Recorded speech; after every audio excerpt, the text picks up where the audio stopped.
Greetings and welcome to episode number 6 of You Had Me at Halo, where we talk about everything past, present, and future of one of gaming's most storied franchises. Today, we get to talk about the next-gen upgrade for the Masterchief Collection and what we're playing on that currently. Then we received an announcement for a high-level update to Halo. What does that even mean? And what do they mean when they say we're going to end this year on a strong note? First, let's go ahead and introduce the team.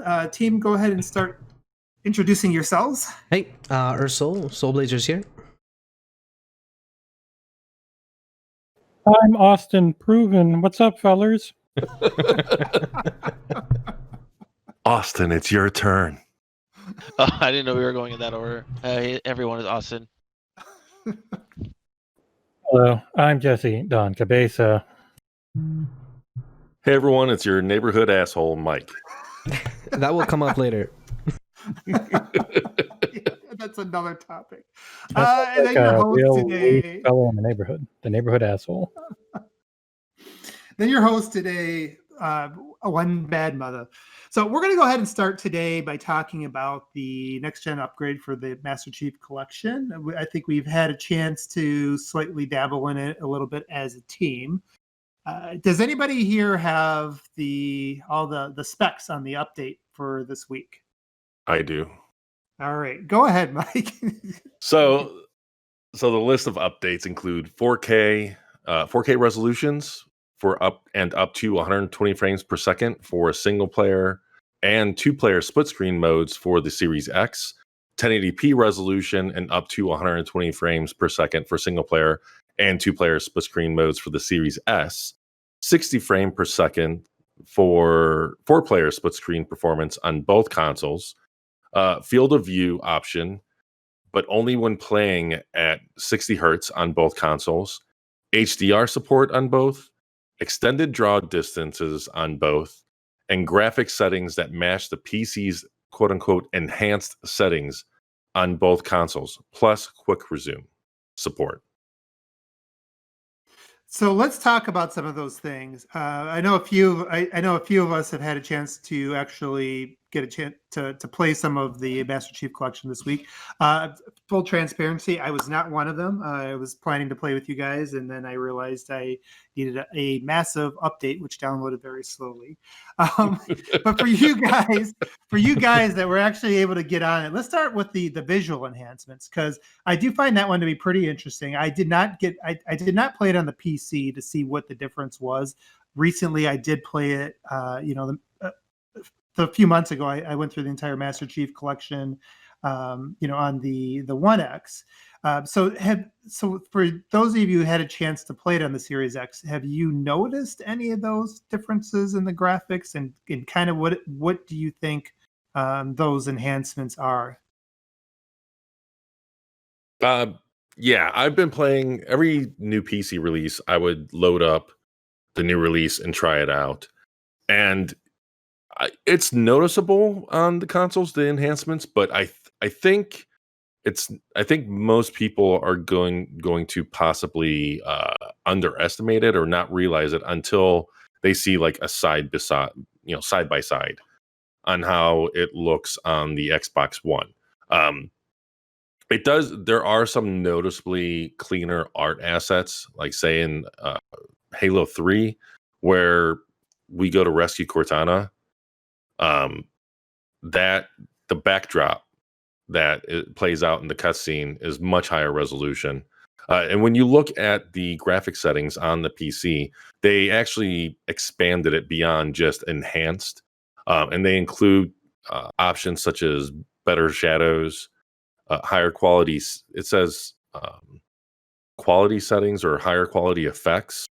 And I've also seen a side-by-side where things like explosions through the different quality settings have more sparks, more particle effects. So it does look really, really nice, even on 60 hertz. It runs buttery smooth from what I played so far. And I loaded up a bunch of trouble spots on, say, Halo 2 Anniversary and also Halo 1 Anniversary. And it's the best that Halo's ever looked and ran or run. That's pretty awesome. Yeah. Anybody else get a chance to, or what's been your feedback for, what's the number one thing that jumped out to you, Don? It's been tough going between 4K 60 or 1440 120, and I ended up sticking with 4K 60 when we did our stream, just because you're able to do their FOV slider when you're in 60 hertz, though it does seem that it keeps your FOV when you switch back to 120. And if I was just seeing things with Halo 3, it still felt the same. It felt a lot better. For just playing nonstop 120 it feels so good. And being able to do that, the smoothness to aiming, I'm having a real hard time not using 120 in anything, even if it does make games uglier. It's like once you're in motion, that 120 and the drops in resolution or in textures or anything, you don't really notice it. But for the stream and for people watching, I think that 4K 60 video that we'll have playing behind this podcast, it looks real nice. It's way better than and I played through this a couple months ago, and this is noticeably better than what I remembered. I couldn't shut up about it during our stream. Well, I think for all of us other than Proven, who are getting a little bit older, we're going to need those extra frames when we start getting back into the multiplayer. Which is why I'm so desperately trying to figure out how to get this working on. I just something to you. It's $140. I'm sorry. Oh my God. Okay. It worked though. It's the only thing I found. Yeah. So yeah, on that note, if you have not tested out the 120 frames mode, there really is only a handful of devices out there right now that play that. And I think most people are aware of the OLEDs. But even on monitors, I have a recent monitor, which was kind of expensive, that's having some challenges because there is no 2.1, there's not the HDMI port isn't high enough. It's very new tech, especially on televisions. Yeah. So keep that in mind. If any of our audience is out there thinking about trying to play this at 120 frames, if you're thinking about getting a monitor for that, you're going to definitely want to do your homework on the capabilities of the HDMI. I did actually get one for, in large part, the Masterchief Collection when they said 120, and Infinite when they said 120. So I could maybe I'll give you the link, Ursula, and we can link that at the show notes on YouTube. Yeah. Okay. Yeah. So speaking of 120, I haven't played the new collection myself. It's a huge update. I had to reinstall the game. It was like 120 gigs. What the heck? So my nights to plan playing it didn't work out. Yeah. But it was 40, it added on to 80. Yeah, it's insane. But I've been checking out some YouTube video comparisons, and from what I've seen, 120 is not the best when it comes to the campaign on all the games, minus CE and 4 for the most part. But at least for the multiplayer, it looks like it's a pretty locked, almost entirely locked the entire time. Oh yeah, even 4's got some pretty big drops. So I feel like they still need some work if they really want to keep it like a full 120 FPS. I think a lot of that comes down to with variable rate refreshing. I never noticed it, but then you look at there's plenty of dropping. Though even with VRR, I mean, if it drops to like 90, you're gonna feel that at that point. I think that's why they specifically say up to 120 frames per second, because they know that there's drops in there. And I think a large part of that might be due to the fact that it's a backwards compatible. It's like in backwards compatible mode. Oh, that's true. Just updated and patched. It's not necessarily a native Series X and Series S game. I mean, I played off of the an external SSD. And when you look at the file info, it shows the XDK instead of the GDK as a development environment. So if this was a native Series X game, I couldn't play it off of an external SSD. Plus, I bet you $10 it would be easier to extract that much more performance and locking it to 120 frames. Yeah, you actually see that with like Sea of Thieves, and there's a few other games you can play off a hard drive, even though they've been patched to be native. They're still XDK games. Yeah. And I think it was just recent. Eurogamer said that basically developers can just send out a smaller patch to existing games to do things like double the frame rate, like we see in Sea of Thieves and State of Decay, and also in Halo Master Chief Collection. That's interesting. Yeah, Rocket League is going to be getting that too, and there was an article today. It's just a simple patch on Xbox because of the way the backwards compat works. As where on PlayStation, you need to completely remake it as a native full title. Can someone tell From Software that, please? Link them the article, maybe. Yeah, I wish. Double Dark Souls and give it better res for 3. Thank you. Yeah, Seriously. Dark Souls 3 was my favorite non-Halo franchise. 100%. Yeah, I feel like 120 is still, like, especially for a lot of these console developers, still pretty new.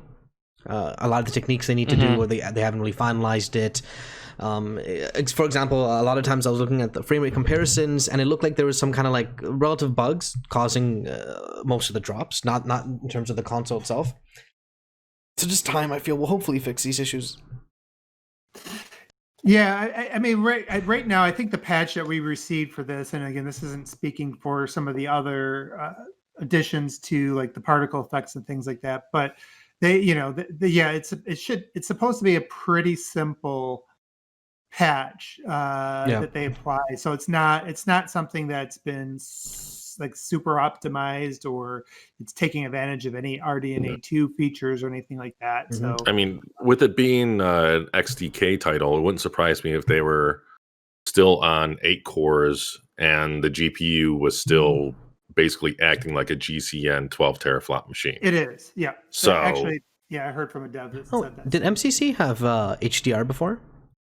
And that, Yeah. actually, I was going to mention that because it's kind of odd that they mention HDR support on both. Yeah, I guess just because it supports HDR in the series consoles, but it supported HDR in the last gen consoles too. It's Halo 5 that didn't, right?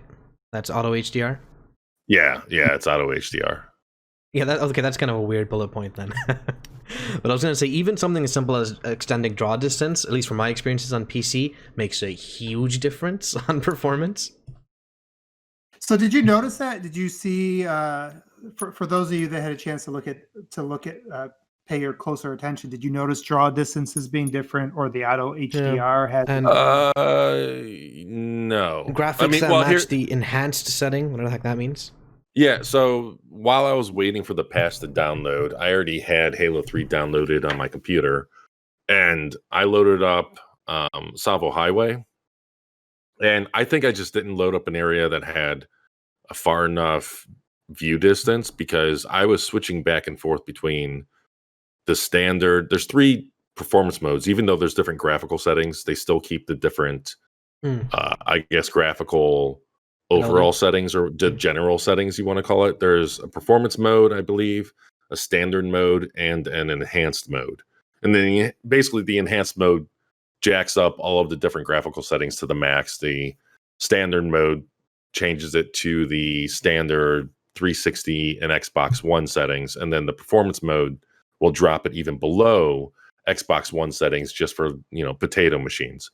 And I was switching back and forth, expecting to see more, like, say, seeing grass pop up, because there's a lot of grass in Salvo Highway.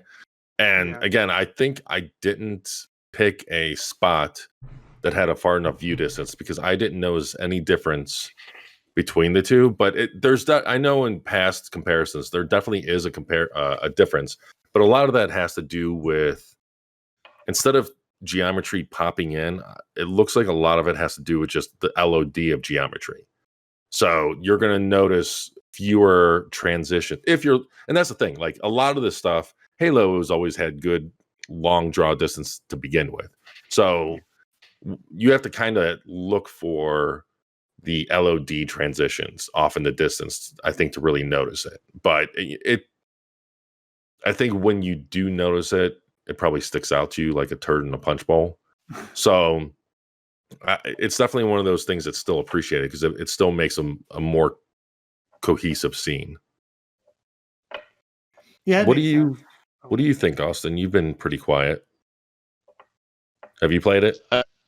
Yeah, I mean, I played a little bit. I've been busy playing other stuff, but from what I've played, like I really like the update. I think the thing that really mattered for me is the FOV update, especially for Halo 3, because I think Halo 3 originally ran like 70 FOV, which is not good, and just I bumped it up to like 95, and it made such a difference immediately. Like I could like see so much more. So like I'm basically having to relearn the game just from the FOV change. Yeah, So- the FOV and the solid frame rates are definitely like the biggest wins.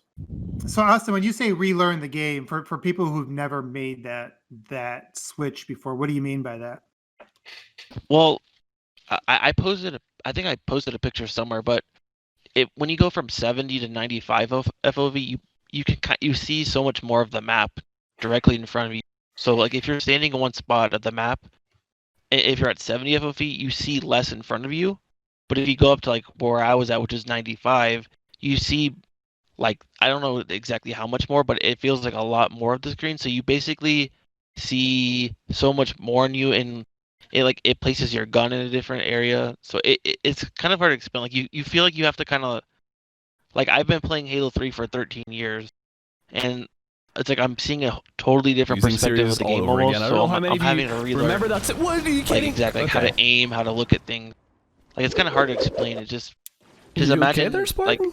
having one camera angle, and you've been playing the game for a decade, and then you're getting like a totally different camera angle, basically.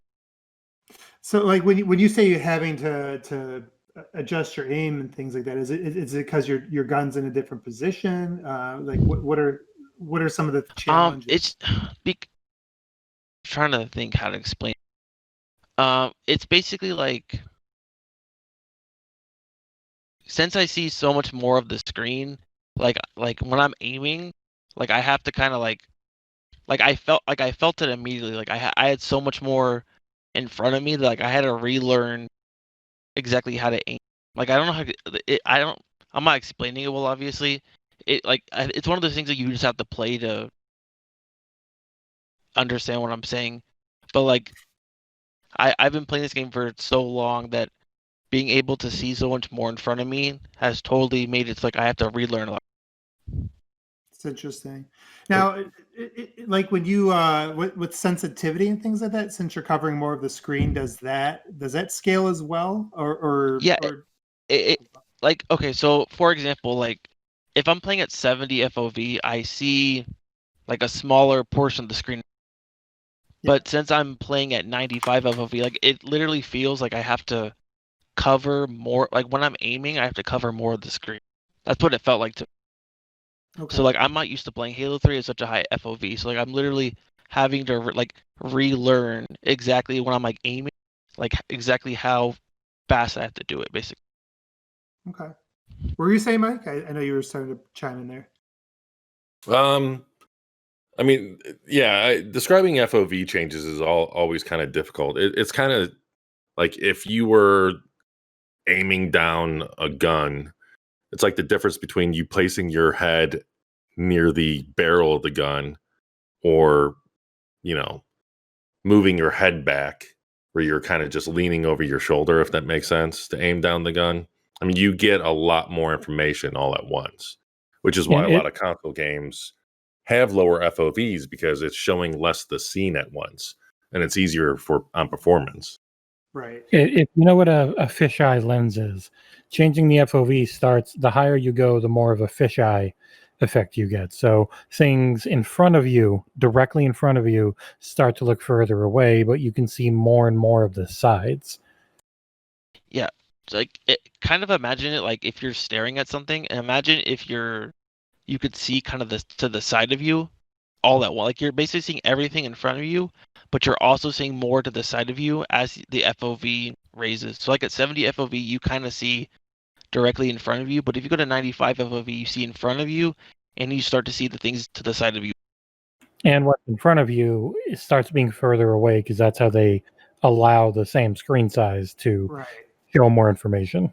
So that's like the downside, right? Like, so if somebody's playing multiplayer, they could see more. They could probably see their enemies coming from the side quicker, but they're going to be a little bit further away, right? Yeah, but the well, distance change is minimal compared to how much information you get on the side. There is a difference. Yeah. That's why people like prefer it, a higher like FOV. It's just worth it. yeah, Oh, like yeah.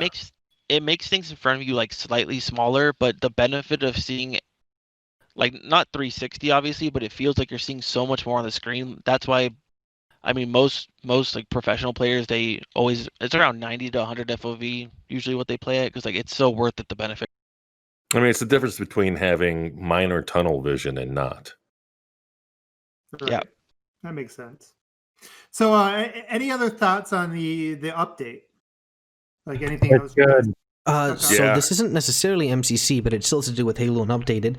Apparently, I haven't played it myself, and I don't play the game that much myself. But Halo 5 apparently feels much better on the Series X console. Oh, I was looking into it, and apparently something called heavy aim. Never heard of the concept, but apparently something that your weapon feels heavier to aim sometimes is completely gone. On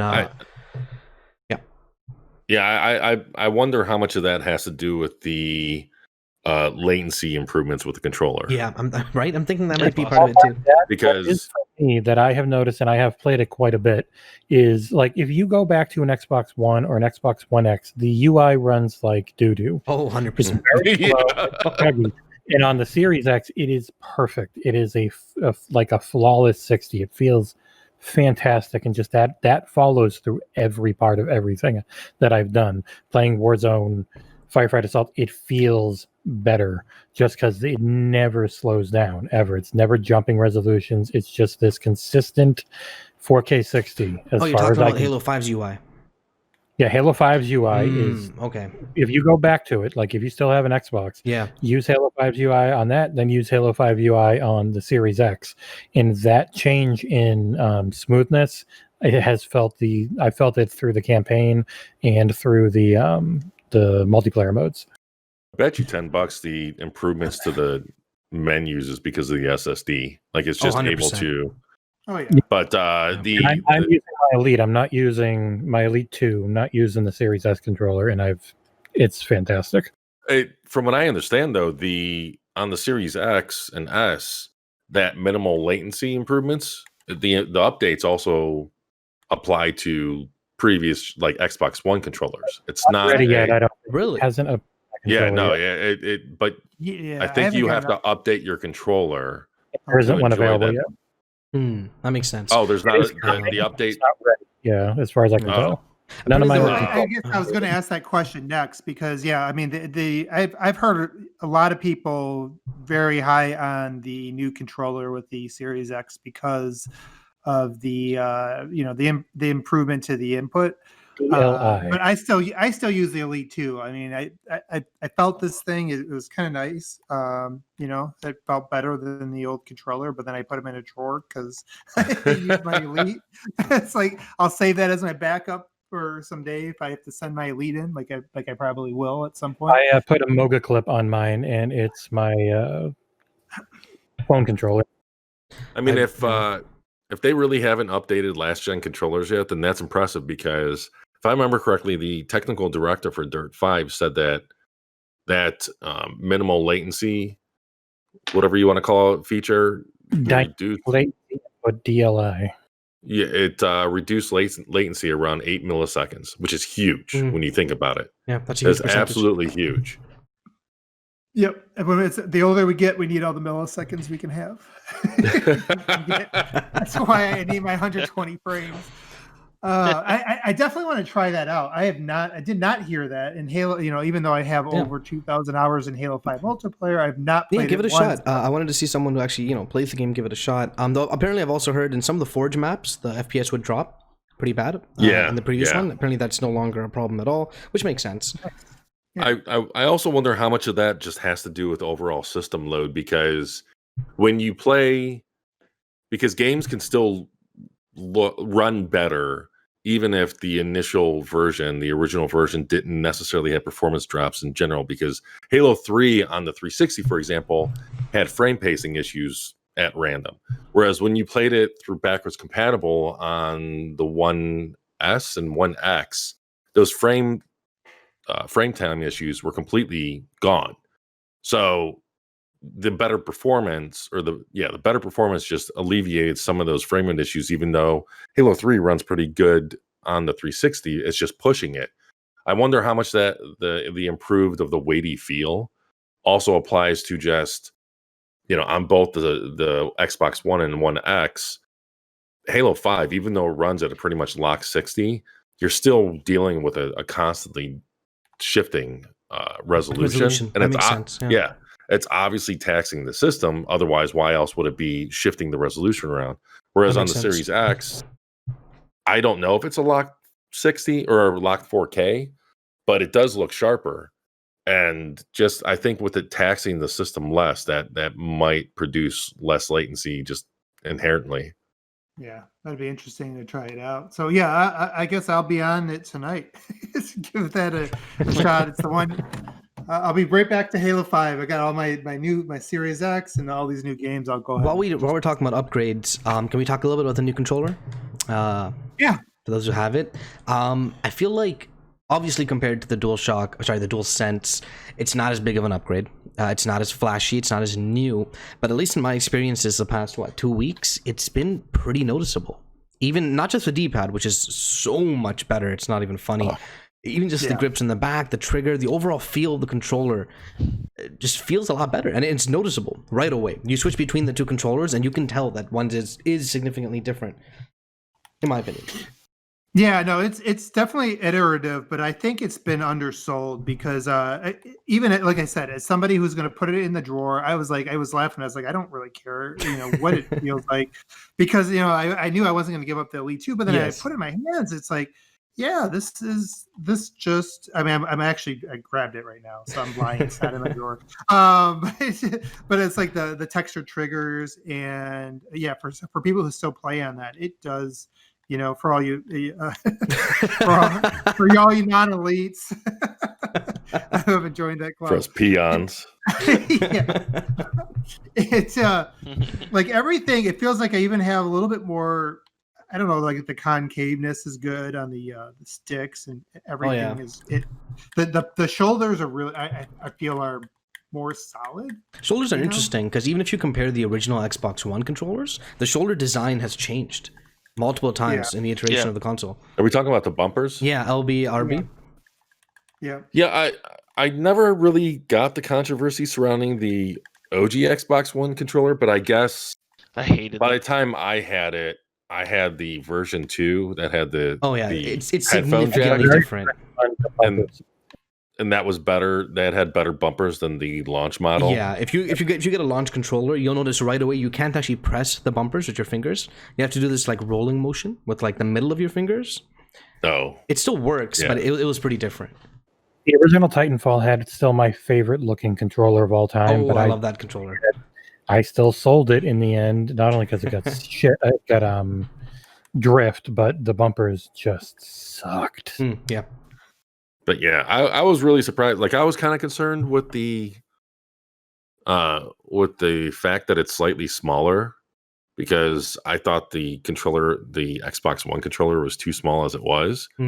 But I don't think the bottom part isn't smaller. It can't be smaller because it has to support like the chat pad. So I wonder if the reduced in size just has to do with the grips or maybe the top portion. I think it's like slightly slimmer width-wise, maybe. Yeah. But it feels really good, and I love the D-pad. I absolutely love the D-pad. It's a loud little thing. Yes, very loud. That thing likes to click. I think the D-pad might be better than the Elite's D-pad. I'm not. Yeah. I mean, I don't use a ton of. On the Elite, it can still shift a little, even though it's magnetic. It just moves ever so slightly when you're using it at times, which has driven me a bit crazy in Tetris. So I ended up playing Tetris. Speaking of Tetris, the Xbox launched with the perfect game to check that D-pad out. Man. I play Tetris a lot. I'm still stuck in the campaign in one of like the last 5-6 levels. And then yesterday I went to my friend's place and we were playing Tetris there, and he had 2 old controllers. I couldn't. I like 2 matches in, I'm like, I can't play this. I keep screwing up. It's not listening to me. Yeah, I'm actually going back and forth right now between the Elite and the new Xbox controller. I think the D-pad is better on the new controller, which is I guess maybe And I'll up keep for the Elite I will 3 in a keep few this years. out for those types of games, where I don't need to use paddles. So Are you comparing it to the Dish yeah, on the I have- Elite? yeah. Because that seems to be like what the Series X controller is kind of modeled after, like a mix between the standard cross and That the was a Dish. hybrid. Yeah. Yeah. Yeah, I love it. I've been playing more fighters. I didn't think the Xbox One D-pad was bad at all. No. I thought it was actually much better than the 360. But actually, I thought it was the best D-pad last gen, and outside of the Elite controller. And I absolutely love. Like, I've been playing fighters just to test it out, and I find myself just getting caught up playing it more, just because it feels so good. Yeah, That makes sense. Good point to bring up. So, any There's other a Dead, thoughts on? play the old Dead or Alive that had the Spartan in it. That'll make it Halo. That was. Yeah, I wish 4, that was believe? backwards compatible. It's Dead or Alive 4. Yeah. And yeah. it's not backwards compatible, and I bet you $10 it's because of the intro video with Aerosmith, the Aerosmith song. I bet you that's that the could totally only be it. and it also has a ending cutscene with a different Aerosmith song. Oh yeah. Okay. Itagaki really loved Aerosmith, Man, and, music licenses, man, they kind of get in the way of a lot of things, don't they? but I can only imagine how awesome that game would look with auto HDR. That's still one of my favorite Dead or Alive games. That's probably for another podcast. I mean, Yes. Spartan in it. Really going on. We gotta It does go have back a to Spartan in it, though. All right. So, any more thoughts about the controller? Anybody else have any thoughts? Or It's good. we covered It's it all? Yeah, really good. it's good. Really, All right. really. And I don't even really notice the shallower triggers. I thought that would be another thing that bothered me, but they feel great. No, they do feel really good. The textures feel really good. All right, so we'll move off of that, and you guys had a chance to play a little bit of Halo 3. I guess we won't spend too much time on that, but anything kind of jump out to you with Halo 3 in general? Having a bigger FOV makes that game way more enjoyable to play through again. Yes. I was Yeah. playing through it all the time, but being squished at, I think it was 74 and being able to jump up into the mid 90s, oh boy, it felt better. Yeah. One of the best parts about Halo 1 is that it had a 90 degree field of view, and being able to just basically have every other Halo match Halo 1's field of view it's so nice. Yeah, I still like Halo CE's field of view and the positioning of the gun. Just in general, I preferred it. It's more centered. So I noticed that when I went through them back to back, I noticed that 2 and 3 they lower that. But yeah, I think the FOV would definitely make a difference. So look forward to getting back into that. All right. So any other last thoughts on that? Or are we going to move to our next topic? All right, Do it. let's go. Do it. All right. So our next topic is regarding the high-level update for Halo. So I'll go ahead and just read the quote from Sketch. He says, right now we're still going through the huge cascade of implications and ramifications to the release shift, and the team is heads down, working through nearly every facet of the game. Full disclosure, we don't have anything planned for the BGAs. So for anybody expecting that it's not going to be there. But we are hoping to offer at least a high-level update within the next few weeks so we can kind of restart this journey together after the holidays. That's an interesting word, by the way, restart. Pulling together something like a demo or a big beat for the VGAs is an enormous amount of work and would cause challenges with the current milestones of the holidays. I know it's hard to wait, but the team is going to make the most of the extra time, and we want to make sure we can put our best foot forward and commit to a greater transparency and dialogue on the road ahead. We'll get there and get the train going. So I think there's a few key words that kind of jump out from that statement. Don, what do you think, man? Like, from everything you heard there, what do you think that means? What are you hoping it means? What's your thoughts, Jesse? None of us have any. So, I'm just trying to think. It's that high level can mean so much, but they do say then ending on a strong note. So hopefully it really is something concrete. Like they're saying, we don't want to show, or we don't want to tell, we want to show. Yeah. So I really don't think they'd start up anything big until they've got, they're feeling more confident that the graphics are going to be appreciated by fans and whatnot. Would that be in December? I mean, maybe. That's 6 months since the last time they showed it, so it's not the craziest thing to think, well, maybe they will show some of it again and start up the hype train for a release within the 3 to 6 months after that. Is it likely? I don't know. I mean, ending the year on the strong note, you'd really like to think that would be the thing that would be a strong note. So that is my hope.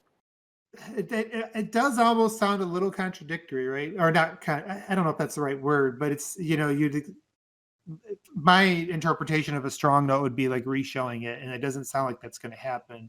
And if it was going to happen, you would think it'd be at the VGAs. So, what about you? So, what do you kind of think on that? TGA first off. Oh, I'm sorry. What did I say? Well, you said what Sketch said, so no complaints. Oh yeah, VGAs. Yeah, he stuck with the old term there. Honestly, the words, I mean, Don's right. High level can mean so much. I mean, you can blame English here for being an amalgamation of who knows how many languages at this point. But in my opinion, high level to me means really general, really non-specific. You know what I mean? Something just like an overview kind of update where they'll talk about maybe their plans or maybe a specific thing concerning about Halo Infinite, maybe, I don't know, some specific multiplayer stuff, but I'm not too excited about a high level update. To me feels like a blog post, you know? Yeah, that does kind of. So Proven, what would be if something were to be a high note from a high level update? Where could you thread that needle? What do you think? I think they need to show gameplay because so they keep saying that they want to show not tell, but then if they end the year with just a blog post that just has a bunch of details, then they're not doing what they said they're gonna do. So like I don't know if I don't know. I'm not expecting like a full on like 10-minute gameplay demo, just like anything that shows us maybe like a before and after like image, or like, okay, this is what the game looked like 3 months ago. This is the progress we're making. Because I think the thing, like most reasonable people think that the game's gonna look better when it launches, but there's probably a lot of people that think the game's just gonna look bad based off the bad showing in July. Well, so I think they have to ensure people. Yeah, but even non-Halo fans, like I think the showing in July was so like ridiculed that I think 343 needs to ensure people that like they know what they're doing and the game's not going to look bad. It's funny when you're talking and you get a notification on your phone because then you just hear. Yeah, that's me. I don't know why it keeps friggin' vibrating. It's louder than my notification noise. All right. Well, hey, Mike, what's kind of your thoughts on that? Do you think how do you think they might be able to thread that needle between a high level update and show but not tell and end on a strong note? I'm with Proven that they have to show. I think it's going to be a multiplayer trailer because when you think about it, multiplayer is likely further along, or at least more mature than the campaign. Multiplayer, as popular as the campaign is, I think the multiplayer is still the more popular mode among what's gonna keep the longevity. So what I'm expecting, or what I'm hoping at least for, is a quick but very nice looking Halo multiplayer or Infinite multiplayer trailer. And I think that would make people happy if it looks good. And it features, and it high level to me just means that it's not going to be in depth. So that could be pretty much a very typical multiplayer trailer where it doesn't go over the modes. It shows us some gameplay mechanics and stuff, obviously, because a gameplay trailer is going to show the mechanics, but it's not really covering the mechanics. I mean, think about just any other Halo multiplayer trailer in the past or new maps. And that is what I think they're hinting towards. So do you think that do you think something that's a strong note could be like just announcing a fighting, like say, hey, fighting coming in March for multiplayer or something like that? Do you think that could be a potential? Um, I'm thinking a good multiplayer trailer would be the high note on itself. Maybe my expectations are just that low. But any good-looking trailer would be a high note. You're right. yeah, I mean, just something that makes Halo fans, that impresses gamers, let alone Halo fans, but makes Halo fans happy, would be a high note after all of the concerns that have generated after July, after the leaks, after what little info they have talked about regarding like the paint skins and whatnot. I just think that a high note would be something that a large portion of the public would be excited about, would be happy about. Don't you think? I think Oh, when sorry. they say, or I think when they say end on a high note, Strong note. like it's a strong note, yeah. I think based on it, I'm probably just looking into it too much, but I'm sure 343 knows that the past couple months for Halo haven't been positive or strong. Mhm. So they're Yeah, for probably sure. gonna put out something that, like they have to put out something that not everyone, but most people are like, wow, this looks good. Like it can't be something where like half the people that look at it like, wow, this sucks. Like they have to put out something that is universally liked. So if they put out like a strong multiplayer trailer or strong information, depending on what it is, like I think that will do what 343 wants to end the year on a strong note. But if they're gonna do a trailer, don't you think the best place to do it would be the TGA? Oh my god, Yeah. TGAs. No, I don't.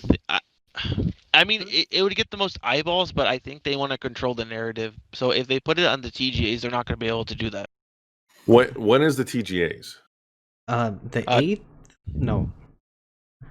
Also, It's not early December, right? It's not Yeah, the TGAs. It's just I mean, TGAs. who's to say And the 10th? Okay, so they specifically talk about how the TGAs would potentially interfere with their roadmap for who's to say that we don't get it mid-December? Like they're waiting for a certain That makes sense. Yeah. what do you call it? What's the term that they used? Milestone? No. Thank you. That's it. Okay. Who's to Milestone. say that they're not waiting for a certain milestone before they make this trailer? I don't know. Like, plus, I think the way they describe it almost alludes to if you're going to produce something for the TGAs, it has to be more than just a quick and simple trailer, which I don't agree with. But you know, a multiplayer trailer is not going to really interfere with their milestones or development. It's a bunch of people playing multiplayer, which they're probably already doing anyways to test it out, and you're recording footage. Yeah. So Makes whereas sense, yeah. if they're going to do a demo for TGAs, if they're going to do something similar to what they did in July, I can see that interfering with their development. Yeah. Because you have to create a somewhat polished build of a demo. Like what? It's a lot of work for little where I profit, right? There's little gain. Yeah. Those Yeah. do take a long time, and that's one of the reasons why, you know, like you even seen Sony sometimes in some of their games that have turned out really, really well. Obviously, you know, they wait until it's almost time to release before they start re-showing the gameplay. And the reason is because if you're going to do a vertical slice, it is almost like you need a separate development team, and it takes away from the actual full development of the game to make those slices. So that's why I am kind of wondering if you know, if gameplay is not going to be something soon. I wonder if they could get away with some screenshots, like maybe show Craig having gone through some puberty, has a little bit of facial hair, you know. Yeah, a before and after comparison of Craig, maybe that's the high note. Yeah. I mean, they got the shirts, you know, they're embracing this Craig, so they must. He's got to be the God, what is the mascot? word you want to get? Yeah, the mascot, but also like kind of like the measuring, like I see what you mean. Yeah. You know, reading the quote again, I feel like I might change my mind here because they mentioned 2 separate updates here. They mentioned we're working with the team to provide an end-of-year update, and then it also says our next community update will be my end-of-year community update on December 17th. I think he does clear that up, though. That the blog post isn't going to be something where you're going to get any. Yes, but no, what I'm saying is that the blog post and this end-of-year update are two separate things, right? Yeah. So I was thinking maybe just a more expanded blog post might be their end-of-year update, but I don't think that's the case. Now, I haven't read any of these quotes. Do they specifically hint or allude or even say which one's going to be the end-of-year finish? Well, like strong end of year? He's saying the community update will be his end-of-year community update on the 17th. That's going to be his usual blog posts, the ones like, for example, the MCC ones, etc. And then he's also saying they're working with the team to provide an end-of-year update. And this is, I think, the more important part, and establish plans to be much more communicative in the coming months. If they're not going to do a trailer, which is a possibility, another way to end on a high note that would also give people confidence. Yeah, to end on a strong note. Thank you. Is to officially announce a flight. Oh, that's a flighting program. Yeah, I mean, that's what I was thinking. If they're going to be confident enough to announce a flighting program, then that would instill confidence and faith in the development behind the project without actually showing anything. I think they have to show gameplay though. Like maybe they won't. I just think it would be weird to be like if they just announced that they're gonna have a beta and then literally don't show anything. Like that would just. I don't know how people would react. They might do like that. I think they have to show something, like a blur cinematic. Remember how Halo 5 did that when they announced the? Please! If they show pre-rendered crap, I'm going to start flipping. Admittingly, the Halo 5 blur cinematic did have gameplay features in it. It showed Spartan charge, sprint, to the ground pound, etc. You're not helping. Craig with no hair in his face. So, one of the things I think about, we don't see this very much anymore. I don't know how many of you kind of think back a couple generations when they used to reveal games, when not everything had to come out during the E3 show and had to be, with all the pomp and circumstance and everything. Sometimes they reveal a game, and like I remember actually Gears of War, when they were showing off something, they'd actually show like a character like sitting in the room, and hey, here's the lighting, right? Here's like the textures look like, and they would, the developers would talk about it a little bit. You don't see that anymore because everything now has to come out during the show and have like a spectacular video with it, or a full vertical slice. But I think if you can be I would love to see them try something like that again, where they're like, so this is how we're going to be working on the lighting, and maybe just show some examples, because you could probably do that without a full vertical slice. Just pick a good, maybe just a good area to demo it with, or good angles or whatever, and things like that. So, and talk more about it. So what do you guys think about that? Is that something that would even work today? Or is that just people are going to be like, no, what is this? People want vertical slices and gameplay. It's become real clear whether, they just want to see what is this going to be like when I get to play it. On that note, though, if they aren't going to do a trailer, even a quick one, and the strong note is announcement of, say, a flighting program, if they don't show a trailer, I at least expect screenshots.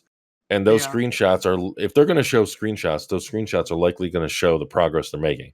It could be one of those. It could be one of the, and to go back to what you're saying, OBM, it could be a before and after ray tracing comparison type thing. That would be easy to do because they're still going to have a build without ray tracing because of the last gen. Yeah, they could even do the same exact screenshots and just you have that little slider that you kind of slide across the screen. That's exactly what I'm saying. Like a comparison, a screenshot comparison, and a part of me does hope that even next gen, or I guess current gen now, the series consoles have a ray tracing option, because depending on the type of ray tracing they're using, it can be a big performance. Performance sap. So like, who's to say I'm not going to want the higher resolution, and I'm okay with indirect lighting looking flat. Right.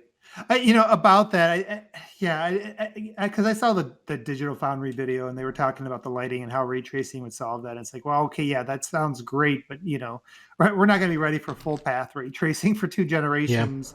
And no, they're not going to use full path. Like, right. If they just use ray trace global illumination, which I think is a cheaper form than something like reflections. And I think we've talked about in the past where reflections doesn't really make sense because there's not a lot of shiny objects in Halo. They may have room for it on the Series X, and the reason is, again, this is a cross-gen game, so your geometry and everything has to run on the Xbox One. So that extra power, could be used for lighting, I guess. Since you're probably not going to throw a bunch more enemies on screen or something like that with that extra power. But I guess that takes me to the next thing, and this has always been my concern and why I was actually, I was happy when it was delayed, and could it actually even be ready to, would they even be in a position to show something that looks good at the end of this year, considering that I think we have like a lot of evidence now that tools on the Xbox side are not necessarily either up to par, or devs just haven't had time to really acquaint with them and figure out how to use them. We've seen a lot of delays, across the board with things. We see delays for next gen patches. We know Cyberpunk's not going to have a patch until next year. Destiny didn't have theirs day one, and it's not even, I don't think they're even using ray tracing or anything like that in there. So it feels like, and then obviously we know all the controversy now with like Valhalla, and I'm sure once they get to some of the other games, there'll be some there too. So I do kind of wonder, it's like, if this update, he talked about transparency and things like that. I wonder if they really have the results at this point in time, or if they're going to still need more time. Like my gut says they probably need a few months to show something that's going to look really impressive, regardless of when it releases. And that's one of the reasons I was kind of just digging into what you guys think, what else it could be. If they do take something, it's going to probably, maybe you could do screenshots, because you can run screenshots and they could be running at 20 frames per second, right? And they know that maybe they'll apply the efficiency updates with the RDNA 2 stuff later on. That's all I know is, if they, like, it's unfair to them, but if they just like put up a blog and show some pictures, people are going to be mad, because people, when they say high level update, people are going to expect gameplay. They might not mean that, but people are expecting it. Yeah, I feel you there. They should be careful with their words. Sorry, how do I say this? They didn't have to say what they did here. You know what I mean? And not even just the high level update, even the I think we'll be ending the year on a pretty strong note. That's kind of a promise, They didn't need to say that. The fact that they did, to me, implies that they're at least a little confident that they're going to show something worth showing. But it's certainly a risk.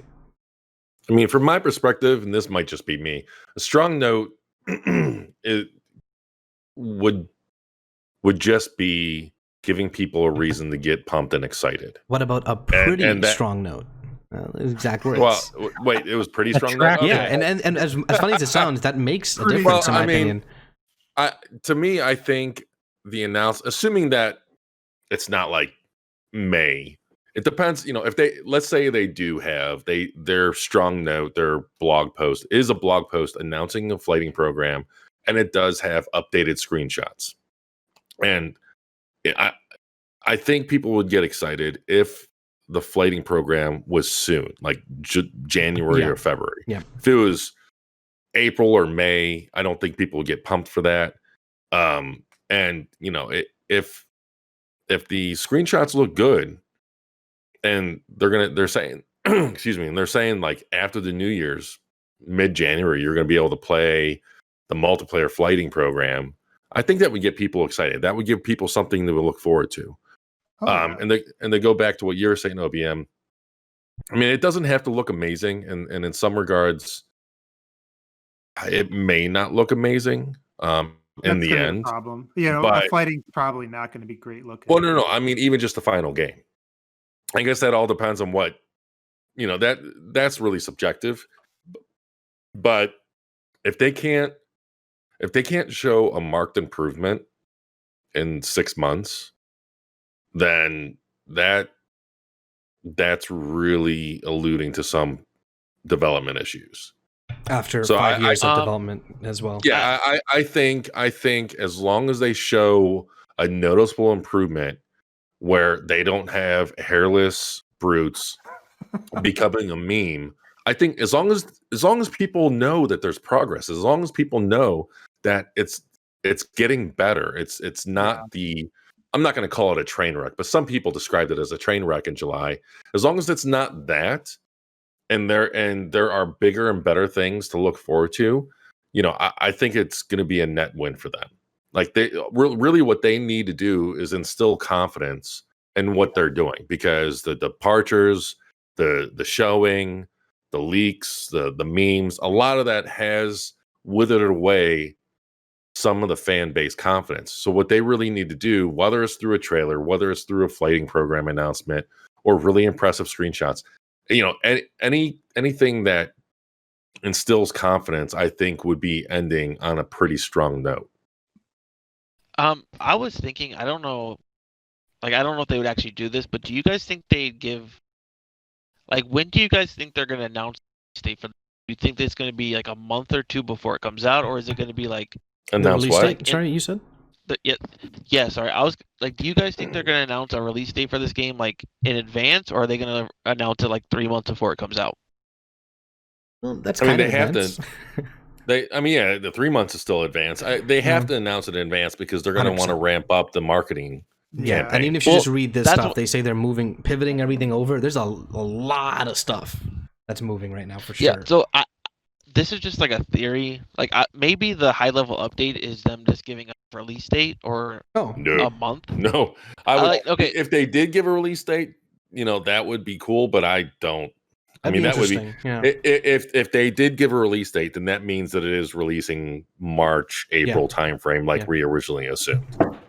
Okay, well, because in the I don't know if it was on Reddit or the blog post, but I think he said they're restarting the journey for the game, and that means to me that they're going to restart the marketing for the game, and it would be weird if they restarted the marketing, but we still didn't know when it was releasing. So I feel like they have to announce the release date before they start ramping back up.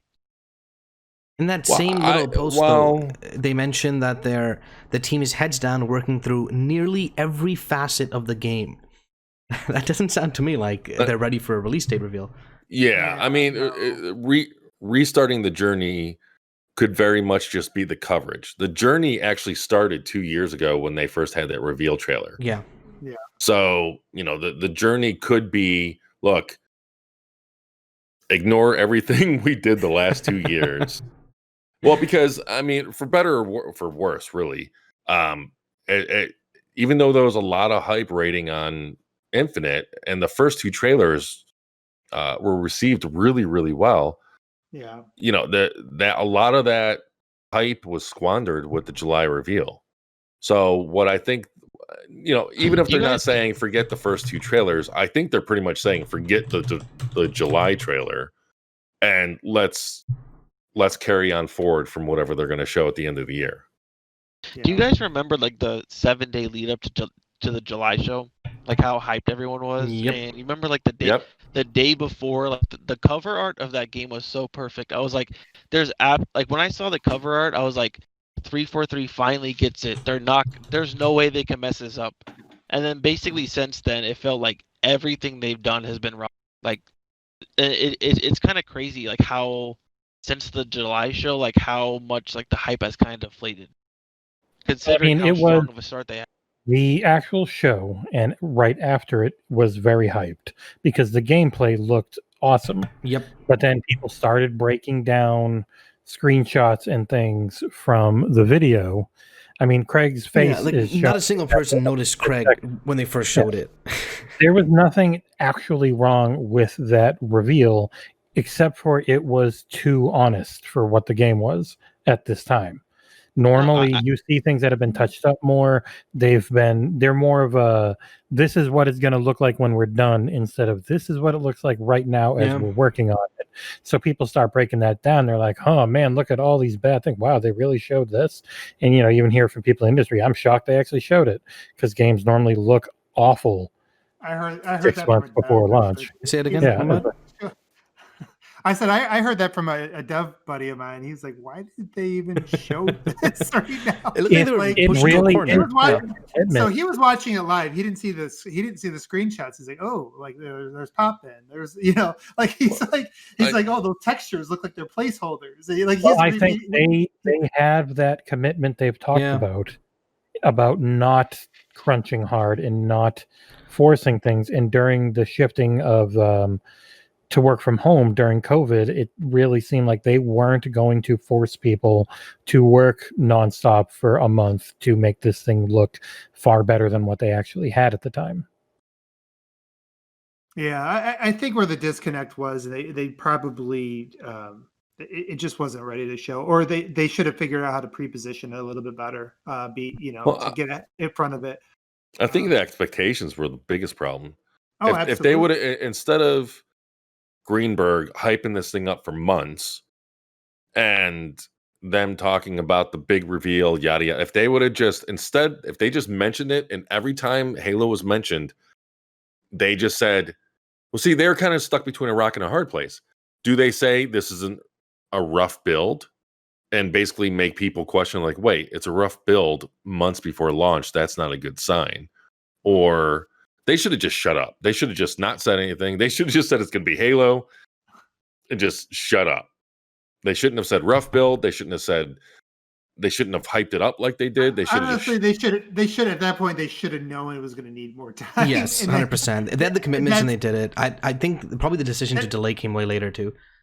That's the problem. Like if they would have known it was going to be in 2021 and they put that out, then people would have like, oh, it's still got time. Yeah. They got plenty of time to clean it up. But it's because we were like, wow, it's coming out and they got to go gold in 4 months or something like that. Speaking of this post, I was just on the Halo subreddit for a little bit, and Unishek did have another paragraph kind of clarifying just a little bit about the high level update. Yeah. And so it says, in response to a question asking if they can expect substantial Infinite news on the 17th, they said, our high-level Infinite update will be separate from the end-of-the-year community update. The community update will focus on reviewing the year across the franchise. So that's how I took it. Yeah, that's how I took it originally anyway, but it's nice to see that confirmation. With you talking about how it sounds like it's two separate things, that being his final blog post. Yeah. I mean, yeah, that makes sense.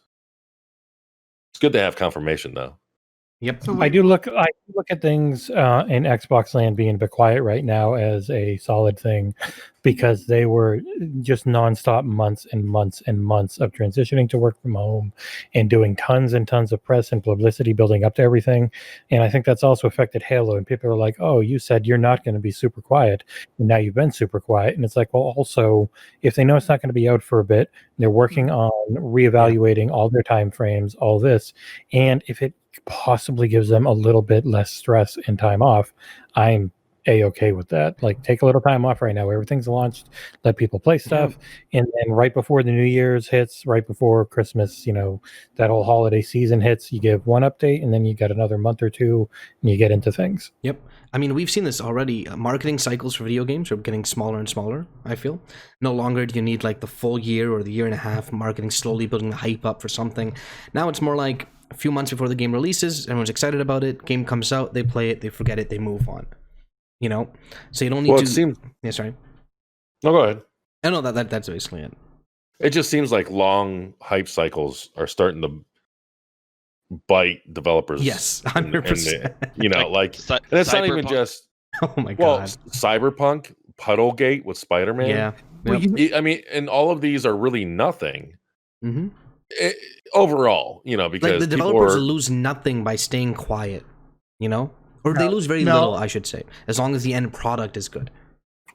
Yeah, come down to the devs or is it, these giant marketing teams that are tied to the organizations that are publishing and everything? Yeah. It's a big, like we saw, they couldn't stop the train for all of Halo Infinite's marketing campaigns. Yep. They just couldn't. It was too big. So instead they shifted, okay, the rewards from this now, you bank them, they're on your account, and you'll get them when the game launches type stuff. But, it's really hard. The Cyberpunk Xbox One X that came out, Yep. it's really hard to turn these things off. Or those giant No, Cyberpunk 'cause- posters on the Best Buy saying the game's releasing. I mean, those are decisions that are made months, if not years in advance. So,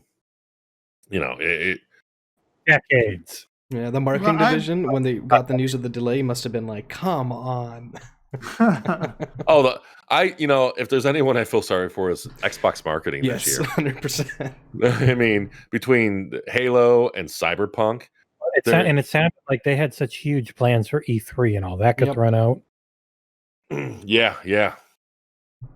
Yeah, I mean, hopefully in the future there won't be that kind of pressure to string something out like this. I think you have to have long hype cycles when you have 6 studios. Yes. So and that was the unfortunate thing that Halo was in, and unfortunately it's still kind of in that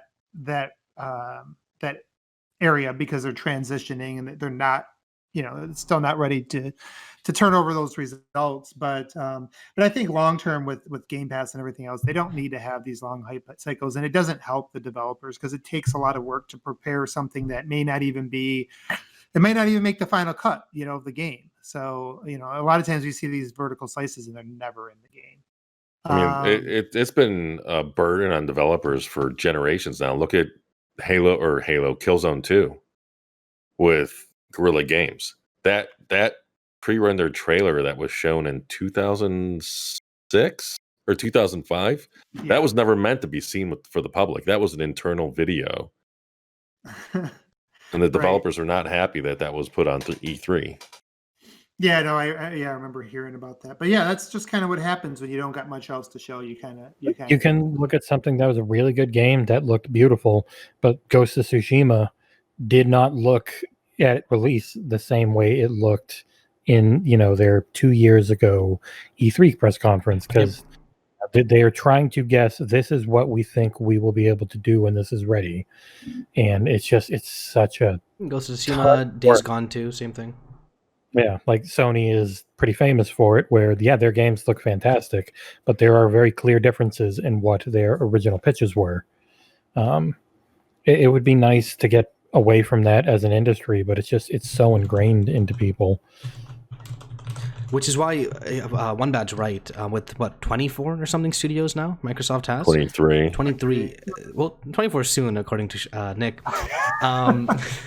They shouldn't. They don't need to rely on these long hype cycles anymore. So if a studio wants to just put their heads down and just be silent for 2.5, 3 years, they now have the opportunity to do so. I think that you're already seeing it with things like they showed Hellblade 2 because they didn't have jack squat. Yep. And they really wanted something to show off the console once they were announcing it, but they don't have to keep coming back to it. There is going to be so much in the pipeline. It's going to be real cool once we're there in a year or two. And I understand people are frustrated for now, especially, new console launch. There wasn't a single brand new first party title on it. Gears Tactics hadn't been on console, but it had been out in some form. So it sucks to wait, but it is also exciting to think about. Oh, it's very exciting. I mean, even when you look at the smaller studios, right? Or sorry, the smaller games. Sure, you have your Bleeding Edge, right? Didn't do that well. Then you also have your Grounded, which, from all accounts, I haven't played it myself, is a really good game. The only problem being it just doesn't have enough content yet. Right? It is good. Yeah. It's really fun. It is exactly what it says it is. It's a game preview, early access title. It's not overselling anything. And I don't think we've really come to terms just how big of a deal having Bethesda is, or ZeniMax is. That's a lot of studios and a lot of titles that are going to have that Xbox logo and the Xbox marketing coming out. Yeah, I mean, the future's obviously in a good spot, but I do think do have to kind of step back again on okay. on Halo. Now, I know we probably want to get this the show tied up here in the next 15 minutes or so. But I did want to bring up one last point to this, and we talked in previous shows already about the delay and when we thought it was going to be released and all this other stuff. And I think more information's kind of come out in the last, I'd say, week regarding some other potential, challenges that Halo has that probably none of the other first-party studios needed to worry about. I think there's a reason why you saw mostly CG, or not CG, but I guess a lot of CG and like non-gameplay trailers. Why you're seeing so many delays across the board, and I think obviously the pandemic is part of this whole thing, and I think in Halo's case, because of the leadership changes, I don't think it's far-fetched to believe there's also things that they could have done better, right? Or some missteps they've had along the way.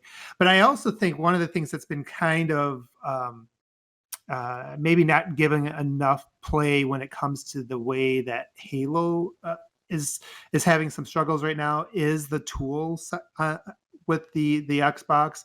Like this week, again, I mentioned this just not too long ago, but we saw Valhalla's come out and had some struggles, and it's not running as well as some video cards that we know the Series X should be outperforming. And there's, I think this, doing some research about it, there is some developers that have touched on it a little bit. Some of it had slightly different opinions, or slightly different takes. But it does appear that the GDK has been just recently gone out, so you got to think it had almost no, you wonder what they were even working with the July build. First of all, if the GDKs just kind of went out around that time of the first versions, and there's still issues with it, at least according to some devs. And there's going to be more updates coming out, I think, here shortly. You would honestly think, though, that of all studios, they would get anything and everything first. You would think so. Yeah, I think that would. I mean, that would be a massive drop of the ball from Phil.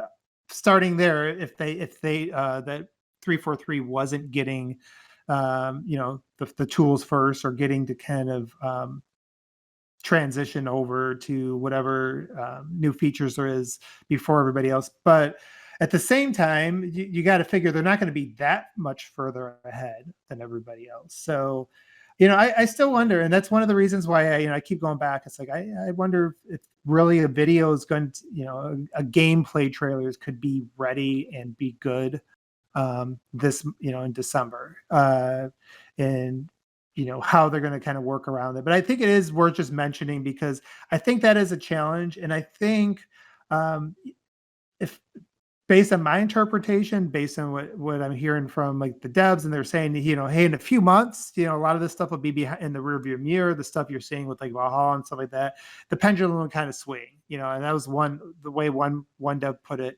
The pendulum will swing in terms of the performance, and you kind of got to assume that 2 months from now they're going to be in a much better position than they are today, or 3 months from now. Like there's going to be a much bigger lift month to month, just because of where they're at with the tools, and the fact that so few devs are really leveraging any RDNA stuff, which I think is key when you're talking about expectations on a Series X, which is a lot of that power and all how great that system is based off of RDNA 2, and being able to do use the hardware based ray tracing, being able to use like the VRS and mesh shaders on. And I don't think Halo's been able to apply any of that, and that's one of the reasons we heard even when it was going to launch this year that ray tracing wasn't going to be there, and that's just because of the tool stuff. I don't think that part was a 343 slip up. I think that was a hey, things aren't really ready for anybody to really deliver there. I mean, even Cyberpunk, it's been in dev 7 years, and they're not going to be able to apply any of that stuff here. So, I mean, do you guys have any thoughts on that, or did I pretty much take? Sounds plausible. I mean, we'll never know, at least not for any time soon.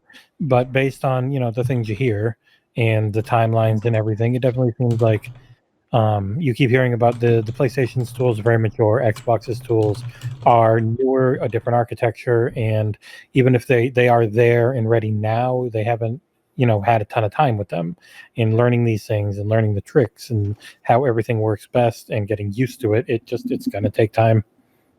Just got to be patient, which is hard because you just spent $500 or $300 on a new machine and you want it running as well as the specs say it should.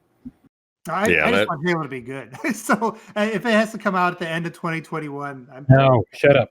I mean, that's my thought is pretty much what Jesse said, where I don't think the tools are immature now, but who's to say whenever they were considered quote unquote mature? And what seems pretty clear is that even if the tools are in a good state now, the developers really have not had that long of a time with them. I mean, they couldn't even really finalize the tools until they had final hardware taped out, tested, and that would have been March-ish around. Because I mean, you got to give 4 to 6 months because they started manufacturing them in August.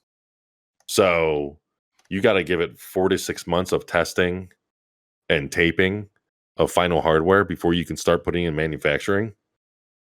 So they couldn't even really start finalizing the tools until earlier this year. And I don't even think it was ready then. I think they went out middle of the year. I'm looking. Well, that's what I'm saying. Like, one that was actually good enough to the GDK that was certified for like actually testing your games fully and getting cert on didn't go out until June. I think it was. That's what I'm saying though. Like, you couldn't even start finalizing your tools until you had final hardware. Right. So, and I'm not saying the final tools or the more mature tools came out in March or February or anything like that. I'm just saying that you need the hardware to be able to build the tools for it. And that's going to take some time unto itself. And there's going to be bugs and whatnot. And you're doing it all during a transition to work from home during exactly. So everything's against you. Yeah, exactly. So even if the tools are in a good state now, I think it's pretty clear that developers haven't had much time, as much time as they would have liked, especially in this pandemic-filled world. See, I actually found the June release. This is like the official one, I think, from Microsoft, and it said June. Basically, the first GDK went out for the Scarlet in June, so that's the first one. So I wonder what Adam was talking about then. Because if you've ever done anything in technology, and I'm in data and analytics, but like if you get a new tool, it's not like you get this tool and all of a sudden you're doing new amazing things next week. It takes time to learn that stuff, and then takes time not only to learn how the basics, but then you're doing other things at that same time. It's a lot of it's not something that happens overnight. It takes a lot of work. And those June tools, I said Joule tools. That's what Jesse was talking about, where you can start testing and certifying on, right? Yeah, I think that's okay. Yeah. So I'm wondering what Adam was talking about, or David, I forget his name now. They were like beta tools. Yeah, Kevin, our own Kevin has it up on one of his Twitter. I'll send you guys the link, but yeah, it's just something worth noting. It's again not a giant deal, but I think sometimes like stuff gets overlooked. It's like not only do you have this 5-year giant project with a campaign, multiplayer, and Forge, which is 3 games onto itself. It's not just one game. But you also had, between that, the pandemic, and I think the pandemic probably had an effect on the tools. And then you're trying to transition to those tools. I think there's a lot of stuff going on in addition to whatever, mismanagement things they've had to deal with. So, so that's why, I'm not in a rush to see anything on this. I'm just hoping, as somebody who still has Halo as my favorite IP of all time, I am hoping that they put themselves in a position to show well, and so that it can gain some of the energy it's had before. But I think I've said enough on that. Do you guys have any final thoughts on that before we? So you say it's your favorite IP of all time, but in a world that has Galgun, I don't know how anyone could have any other IP they love more. All Don't Google it. Any final thoughts before we move to community questions? No. All right. Mike, this is probably actually really most of our community questions this week were around the high level update. So I think we've been able to answer those as we've gone along with the show. We do have one question that wasn't about the high level update. And this one comes from Moore in the XboxEra forums. He says, "Who is the biggest asshole on the podcast team?" All right, Mike, go ahead and tell him why you're such an asshole.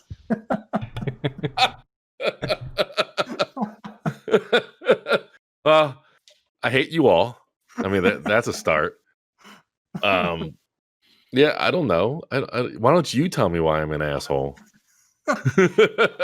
So why don't actually let's see who. I would agree it's me though. All right, round table. I think they're all quite nice. Aw. Oh, yeah. But it's proven for not getting a computer. I mean, I do seem to. I don't know. I don't want to call myself a question. I don't want to call myself a contrarian, but you know what I mean, like, because those people are usually douchebags. But contrarian, negative narcissist. There, I'll just say it. I like to think I'm a realist. Thank you very much. You're too hurt from growing up or living in Ohio. We get it. This is very, very true. When you're surrounded by, like, you know, sheep fucking idiots, if you very, very jaded. In the river and the whole thing lights on fire, life's not great. That was one of our few joys growing up. You kidding me? Like, we called it the night lights. All I know is whenever somebody tells you that they're just an honest person, it's just a setup for them to be an asshole. Oh my god, that is definitely true. An honest person would not need to claim their honesty. Yeah, I was like, I'm very humble. You know, that I'm the most honest person you've ever met. All right, so I think that's it for the honest person you've ever met. The least racist person. We won't go there. Hopefully, only just another couple months of that. Yeah. So I think some good topics this week. I think we covered most of it. We didn't get to the books yet. We'll do that in another show. Don, I know you had a chance to go through it. Anything you want to say now, or we'll just kind of save that all for one of us or two of us are through it. Me and Ursula, I believe, as done. More finish up. We will plan on doing like a high level look at the book on this podcast, and then probably do a spoiler cast, maybe do one live or something, mix it up a bit. And I'm the asshole? I'll at least read the term correctly. Also, if you guys have any kind of feedback, we were thinking of possibly trying out a live episode, be it of our normal podcast or a special episode or something. If it's something you guys are interested in, let us know in the comments for the 5 or so people that watch or listen to this far into the podcast. I definitely would like. I think the testing it out with a book spoiler cast. Oh, that's after, good point. Actually, yeah, that's a great. Been out for a while. Yeah, because we can answer a lot of questions too, right? It's a lore based thing. Yeah, go back. I'll probably just touch on the book again, go back through it, even if it's not all of us, because some of us can't read. I know. We'll try and do that too.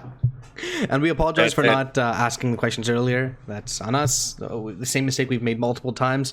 And next time we promise it will be at least 24 hours before we record. We're going to put up the post right now for the next episode. And I want to say for the 2 people still listening to at this point, we love you. We just lost 3 people. One of them is my wife, who you played Halo with. All right, guys. All right. So I guess I'll let you kind of Yeah, close I it mean, out and- at this point, if you've watched this far, you know the usual drill. If you like our content, please like, comment, subscribe. Honestly, just let us know you're watching.